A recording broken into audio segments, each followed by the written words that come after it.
সিঙ্গাপুরের শীর্ষ ৫০ ধনী তালিকায় আজিজ খান।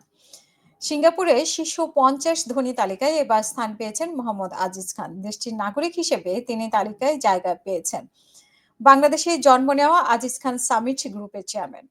গতকাল বুধবার তালিকাটি প্রকাশ করেছে ফোর্বস সাময়িকী। এতে আজিজ খানের অবস্থান ৪৯তম। তার নিজ সম্পদের পরিমাণ ১.১ বিলিয়ন বা $১১০ কোটি। ৪০.৪ বিলিয়ন ডলারের মালিক মেটার সহ-প্রতিষ্ঠাতা এডুয়ার্দো সাভেরিন আছেন তালিকার প্রথম স্থানে। শীর্ষ ধনীর পরিচিতিতে আজিজ খানের আয়ের উৎস হিসেবে বিদ্যুৎ খাতের কথা উল্লেখ করা হয়েছে। আর বাংলাদেশের সামিট গ্রুপের ব্যবসা খাত হিসেবে উল্লেখ করা হয়েছে বিদ্যুৎ, বন্দর, ফাইবার অপটিক্স ও রিয়েল এস্টেট। ফোর্বসের সারা বিশ্বের ধনীদের তালিকায় আজিজ খানের অবস্থান হচ্ছে ২,৭৯০তম।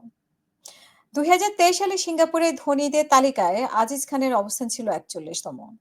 ২০২২ সালে ছিলেন উনি ৪২তম এবং ৭০ বছর বয়সে আজিজ খানের ৩ সন্তান আছে।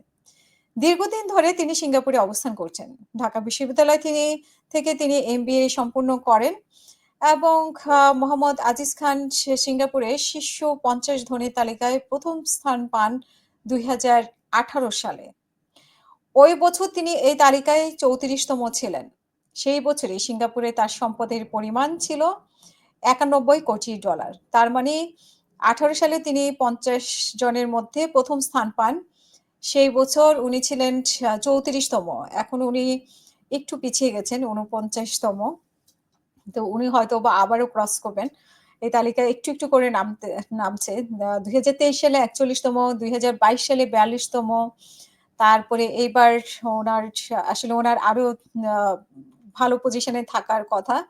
যাই হোক উনি শুরু থেকেই ২০১৮ সালে উনি ৫০ জনের মধ্যে ৩৪তম ছিলেন। আবারও হয়তো উনার অগ্রগতি হবে। নেক্সট রিপোর্ট পর্যন্ত আমরা অপেক্ষা করব। সবাই ভালো থাকবেন। আবারও কথা হবে অন্য কোনো নিউজ নিয়ে। আল্লাহ হাফেজ। আসসালামু আলাইকুম।